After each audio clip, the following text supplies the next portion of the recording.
Bonjour à tous, Jean Robin, journaliste. Je réalise des enquêtes sur la Chine communiste, son infiltration dans l'oligarchie française et dans les institutions internationales, son déclenchement de la Troisième Guerre mondiale par une attaque biologique et toutes ses conséquences. Alors aujourd'hui, j'ai décidé de faire une vidéo sur quelqu'un que je ne connaissais pas, alors qu'il est assez connu apparemment, dans certains milieux. Et comme j'ai fait beaucoup de vidéos récemment pour dégommer ce que j'appelle l'opposition contrôlée, eh bien ça m'a beaucoup été reproché, mais c'est ainsi, s'il y a des gens qui émergent dans l'espace public et qui font du tort à la cause de la France, eh bien je les dénonce. Et c'est beaucoup plus rare d'en avoir qui vont dans le bon sens, ce que j'estime être le bon sens. Donc c'est logique que je fasse moins de vidéos de ce genre, mais aujourd'hui je suis très heureux de pouvoir en faire une positive, donc sur quelqu'un qu'on m'a fait découvrir, que je ne connaissais pas, alors qui s'appelle Gabin Formon. Ouais, il a 31 ans, c'est un jeune Français bien sous tout rapport, comme on dit, et donc il vient de faire 3 lives de suite, donc c'est quelqu'un qui est très productif sur le terrain et sur les réseaux sociaux, et beaucoup suivi. Donc ces lives sont suivis entre 100, 200 000 personnes des fois. Et là, on m'a fait suivre, vous êtes nombreux à m'avoir fait suivre ces 2 derniers lives, notamment sur Alexandre Juvin-Brunet et Richard Boutry. Puisqu'évidemment, j'ai fait 2 vidéos qui ont été très vues, elles aussi, sur ces 2 personnages. Et il se trouve que Gabin Formon, enfin je vais l'appeler Gabin, ce sera plus simple, se trouve, même si on ne se connaît pas, mais il se trouve que Gabin donc, a fait 2 vidéos qui vont exactement dans le même sens que mes vidéos sur ces 2 personnes, et dans lesquelles il dénonce l'opposition contrôlée à laquelle ils font partie. Donc il est enfin quelqu'un qui a compris. Alors il se prend évidemment les mêmes critiques que moi je me suis prise, en disant, voilà, tu divises, tu es jaloux, tu ci, tu ça, parce que les gens, évidemment, quand ils ont de l'affection idéologique ou plus pour une personnalité, eh bien, ils s'attachent à elle, voire certains, ça va parfois jusqu'au gourou et au fanatisme, et donc elles réagissent avec de l'émotion. Mais quand on revient aux faits et à la raison, souvent les gens réalisent qu'ils ont été dupés et reviennent vers moi, par exemple, sur Raoult, typiquement, en disant « Bon, vous aviez raison avant tout le monde, merci ». Après m'avoir copieusement insulté à l'époque. Donc il ne faut pas tenir compte de ces réactions.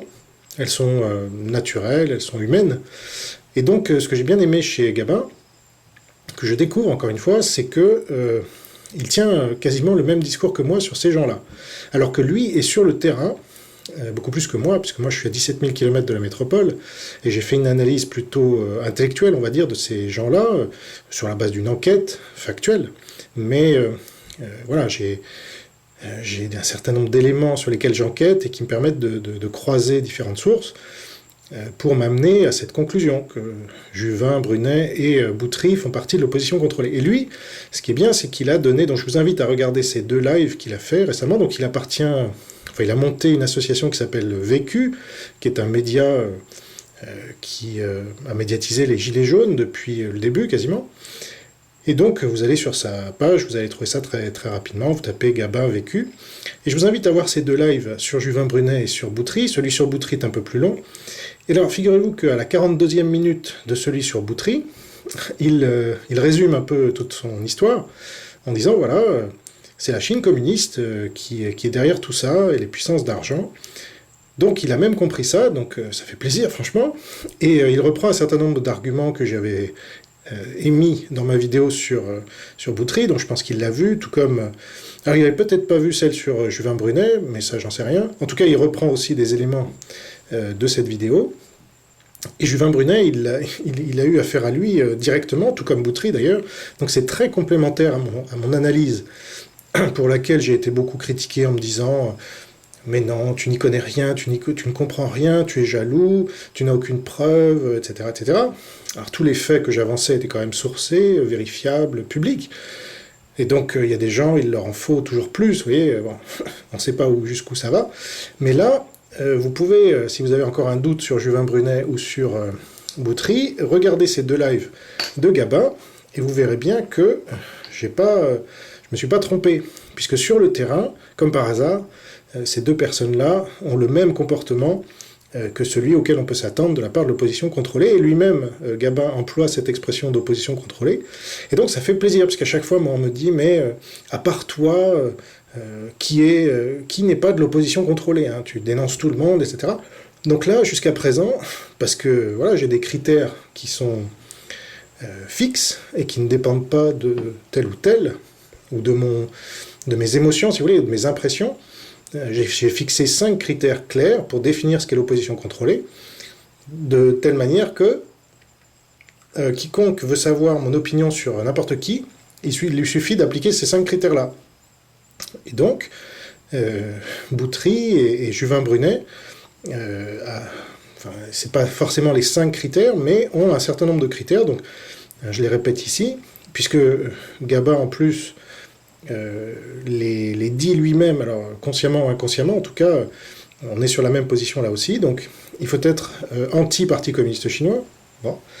Alors, anti-marxiste, c'est le seul domaine où Gabin, peut-être, n'est pas encore exactement sur mes positions, mais je pense que c'est pas très grave, puisqu'il vient, comme nous tous, de l'éducation nationale socialiste, et donc, il a été embrigadé comme beaucoup de gens, donc je pense que s'il est suffisamment intelligent pour avoir compris tout ce qu'il a compris sur l'opposition contrôlée, et notamment de Juvin Brunet et de Boutry, il pourra comprendre très facilement qu'on l'a manipulé sur le marxisme, et par exemple, le fait que la sécurité sociale obligatoire permette à Macron aujourd'hui de commander 8 milliards d'euros de tests PCR sans demander l'avis du peuple, et des milliards de doses Pfizer, de la même manière, ça montre bien que le communisme est le meilleur allié, si vous voulez, de Big Pharma.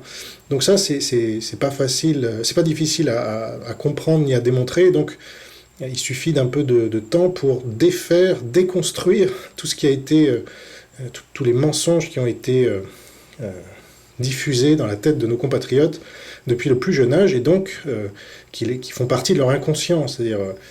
Voilà. Donc ça, je ne pense pas que ça soit un grand problème et que toute personne honnête et digne de ce nom arrêtera de fustiger absolument le libéralisme et à en voir partout, et commencera à taper un peu plus sur le communisme, qui est vraiment le système ultra-dominant en France aujourd'hui.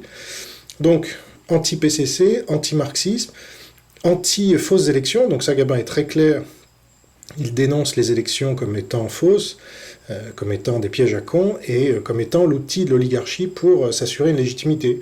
C'est exactement ce que je dis, donc ça fait plaisir. Voilà. Moi, je le dis depuis 15 ans, donc, enfin, oui, quasiment en 2006, depuis le référendum piétiné, si vous voulez. Donc, ça fait plaisir de voir un jeune qui touche beaucoup plus de monde que moi, ou en tout cas des publics différents, je pense, parce que moi, je suis plutôt de droite et lui plutôt de gauche, mais peu importe. Et donc, on a la même analyse sur ce plan-là. Et il est vraiment contre l'oligarchie, ça c'est le 4e critère. Donc il dit, voilà, Philippot, il a fait partie de l'oligarchie, et contre les médias aussi, 5e critère.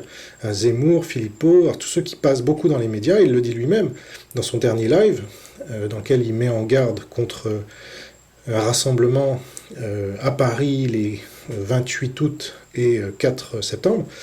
Donc je vous laisse découvrir ça aussi. Il met très clairement en garde contre les gens qui passent souvent dans les médias.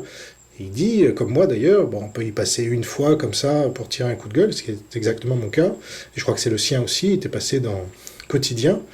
D'ailleurs pour taper sur les médias, donc ça trompe pas. Et il n'est pas repassé depuis parce que...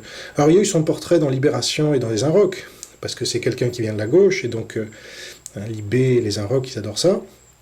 Mais là, je pense qu'ils doivent moins parler de lui, je n'ai pas vérifié, mais vu son discours qui est très clair, qui est sans ambiguïté sur l'opposition contrôlée et le pouvoir, mais comme moi, il ne parle pas de nous.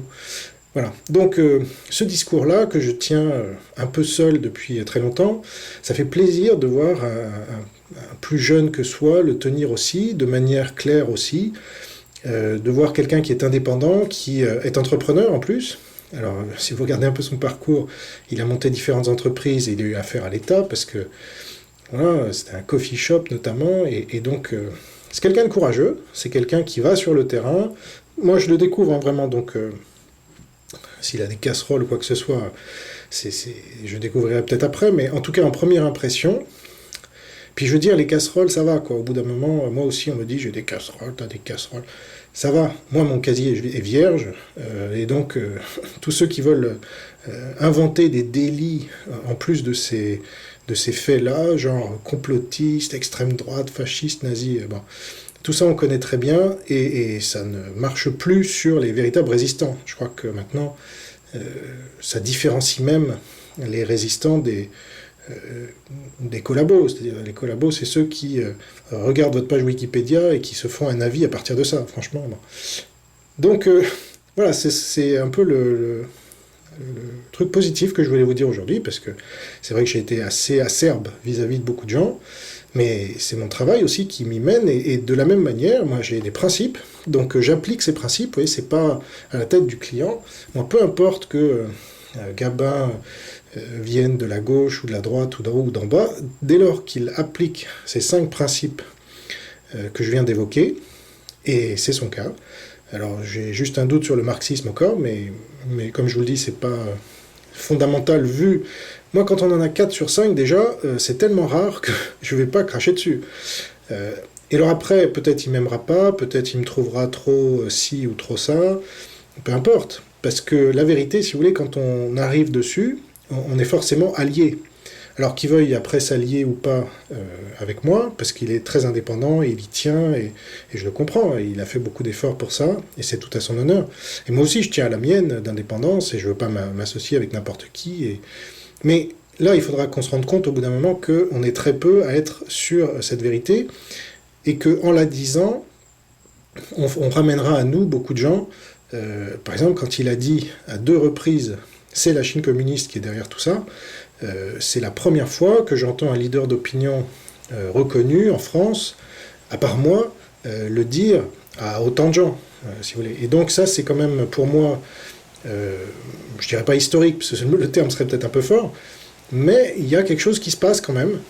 On voit que de plus en plus de gens dans les manifs et ailleurs comprennent. Voilà, j'ai fait un travail de fond depuis 1 an et demi maintenant, donc au fur et à mesure que j'ai compris que la Chine communiste était derrière tout ça, eh bien, d'autres gens l'ont compris, puisque je ne le cachais pas et je le faisais savoir. Donc, c'est arrivé aux oreilles de Gabin et de bien d'autres, mais Gabin, lui, il a eu le courage de le dire, très clairement, et effectivement, quand on regarde froidement les faits, on se rend compte que Véran, par exemple, est là uniquement parce que c'est un agent du Parti communiste chinois.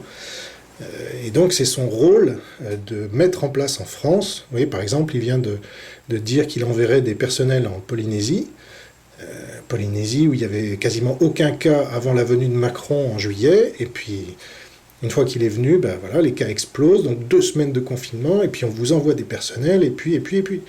Donc ça c'est Véran, vous voyez, puis c'est Macron, et puis c'était Édouard Philippe qui avait nommé Véran, et qui est proche du Parti communiste chinois aussi, membre du conseil stratégique de la France-China Foundation. Donc, une fois qu'on regarde tout ça objectivement et sans parti pris, on ne peut que conclure sur le fait que le Parti communiste chinois soit tellement infiltré dans l'oligarchie française qu'aujourd'hui, il la dirige à distance. Voilà. Tout comme l'Allemagne nazie dirigeait Vichy à distance. Voilà, c'est très clair. Mais il faut encore avoir le courage de le dire aujourd'hui, parce que c'est mal vu, c'est encore très minoritaire dans le pays, donc j'apprécie d'autant plus que Gabin l'ait dit, parce que il va peut-être se couper de beaucoup de gens qui le suivaient jusque-là, en disant non, moi je pense que c'est peut-être les Juifs, ou c'est peut-être Soros, ou c'est peut-être Bill Gates, ou tout ce qu'on entend d'habitude. Alors pourquoi il nous parle du Parti communiste chinois, celui-là certains lui ont peut-être dit d'ailleurs, tu t'es fait avoir par Jean Robin, ou je sais pas quoi, enfin... C'est comme ça que ça se passe. Mais là, il a fait bouger une ligne chez beaucoup de gens. Parce que beaucoup de gens lui font confiance. Et donc, c'est peut-être la première fois que certains entendent parler du Parti communiste chinois comme ça, comme quelque chose de si important dans le pays. Donc moi, ça me conforte dans le fait que plus la crise est importante, plus les lignes bougent, plus des gens comprennent, parce qu'ils ont la pression. Des fois, les gens, ils ne changent que parce qu'ils n'ont pas le choix. C'est un peu comme, je prends souvent cette métaphore de l'escalier et de l'ascenseur. Tant que l'ascenseur marche, vous ne prenez pas l'escalier. Mais dès qu'il tombe en panne, vous n'avez plus le choix et vous prenez l'escalier. Donc la vérité, c'est un peu l'escalier, si vous voulez. Et on y revient toujours une fois que la facilité de l'illusion, du mensonge, ne marche plus. Et là, il a fait tomber aussi beaucoup de masques sur Juvin Brunet et sur Boutry. Et je pense alors je ne sais pas quelles sont ses positions sur Raoult. J'ai apprécié quand même qu'il ait dit sur les Gilets jaunes, c'est une des figures historiques, mais qui est beaucoup moins médiatisée que les autres. J'ai beaucoup apprécié qu'il ait dit, comme je le dis moi depuis le début des Gilets jaunes, que, eh bien, ils se sont fait instrumentaliser. Lui-même le reconnaît, c'est tout à son honneur, parce que c'est suffisamment rare, et que les manifs, c'est très bien, mais au bout d'un moment, ça va, on a fait le tour, donc il faut passer à la deuxième étape. Et donc, moi, j'y suis à cette deuxième étape, et donc il va peut-être découvrir tout ça avec ses amis, ma stratégie pour monter et mobiliser ce que j'appelle une armée numérique, non violente, de gens qui sont déterminés, qui ont compris que justement le Parti communiste chinois était derrière notre oligarchie, et que l'oligarchie collaborait avec elle, avec lui plutôt, avec le Parti communiste chinois. Et donc l'opération PCC Dégage, c'était ça, c'était couvrir les 36 000 communes ou 35 000 communes de France avec des visuels l'expliquant aux Français, parce que c'est pas compter sur les médias pour leur dire. Puis beaucoup n'ont pas les réseaux sociaux, et puis les réseaux sociaux, c'est limité aussi. Donc voilà, cette opération-là, qui vient concurrencer directement les élections, et qui ne tombe pas dans les pièges des manifestations, justement, qu'il a vécu lui-même. Voilà, les instrumentalisations par les médias, les instrumentalisations par les forces de police, qui sont infiltrées, ou par des groupes, Black Bloc ou autres, etc., etc. Tout ça, on ne tombe pas dans ces pièges-là avec cette opération. Elle nous permet de marquer beaucoup de points, à tous les niveaux. On reprend le flambeau de nos aïeux de la résistance, qui eux aussi couvraient les villes de France et de Navarre par des tracts, des affiches, etc., pour informer la population. Et donc là, on construit. Voilà. Et on ne marque pas des points contre notre camp, on ne marque pas des buts contre notre camp, ce qui est le fait de beaucoup de gens qui disent « Regardez, on agit, oui, mais ceux qui marquent des buts contre leur camp agissent aussi. » Donc, pour conclure, je ne vais pas faire trop long, mais ça m'a fait plaisir de découvrir toutes ces vidéos que vous m'avez envoyées sur Gabin, que je ne connaissais pas. Voilà, ça fait plaisir de voir que des Français sont courageux, comprennent les choses, se remettent en question. Et là, il y a beaucoup de masques qui sont obligés de tomber parce que il y a des techniques très puissantes, très rodées, qui nous sont imposées par l'oligarchie, qui maîtrise bien tout ça. Ils ne sont pas des cons. Et donc c'est très difficile d'en sortir, mais une fois qu'on en sort, on y voit beaucoup plus clair, et après on tire la pelote et tout vient, et après on découvre que l'URSS est tombée volontairement pour mieux s'infiltrer en Occident, et là on commence à comprendre énormément de choses. Donc je pense que Gabin ne connaît pas encore tout ça, et c'est normal, il est sur le terrain, il a fait beaucoup de choses que je n'ai pas faites moi, mais il va les découvrir, et ça va être intéressant de voir l'évolution. Vous savez, dans la Deuxième Guerre mondiale, il y a beaucoup de gens qui ont énormément évolué aussi. Je prends toujours l'exemple de Daniel Cordier, qui était l'assistant de Jean Moulin. C'est quelqu'un qui a commencé à l'extrême droite, antisémite, Action française et tout, et qui a fini à gauche. Donc, et plus du tout antisémite, et puis a travaillé avec Jean Moulin, quoi, qui était socialiste. Donc, voilà, il y a des lignes qui bougent, parce qu'on est en guerre, et parce qu'il y a des gens qui résistent. La masse collabore, mais ça c'est toujours le cas, et l'opposition contrôlée fait son travail aussi. Comment serait-il autrement? Donc il faut rester très vigilant, comme le dit Gabin, et moi je le suis, et vous pouvez compter sur moi pour dire la vérité quoi qu'il m'en coûte, et lui j'ai l'impression qu'il est dans cette même veine, donc ça fait plaisir de voir qu'on n'est pas tout seul, et qu'il y a des Français qui comprennent et qui sont prêts à mettre, je dirais pas leur vie, parce que ça serait un peu exagéré, là il n'y a pas la Gestapo qui peut nous arrêter, nous torturer, mais il prend des risques quand même, il est sur le terrain, moi j'en prends aussi différemment, et donc déjà le risque de se remettre en question est un risque assez important au niveau intellectuel, de reconnaître peut-être même des erreurs qu'on a pu faire dans l'avenir. Moi par exemple sur Raoult, je reconnais que je m'étais fait avoir par Raoult, en mars, j'étais très pro-Raoult, et donc j'ai su me remettre en question ensuite, ça m'a fait beaucoup de peine et beaucoup de mal, mais ensuite j'ai vu plus clair dans son jeu. Et donc ça me permet ensuite d'éclairer mes compatriotes pour pas qu'ils tombent dans le piège, et ça m'attriste de voir tous ces gens à Marseille notamment qui manifestent en soutenant le professeur Raoult, qui est en train d'être poussé vers la sortie, alors que c'est un des pires collabos de l'oligarchie, franchement, et du Parti communiste chinois. Bref. Donc voilà, je ne sais pas si Gabin a vu mes enquêtes sur le professeur Raoult, mais je pense qu'il y viendra, parce que c'était évident qu'il avait vu certaines de mes vidéos sur Juvin Brunet et sur Boutry. Donc c'est une question de temps pour que lui et ses aficionados, qui ne sont pas des fanatiques, ne sont pas des fans.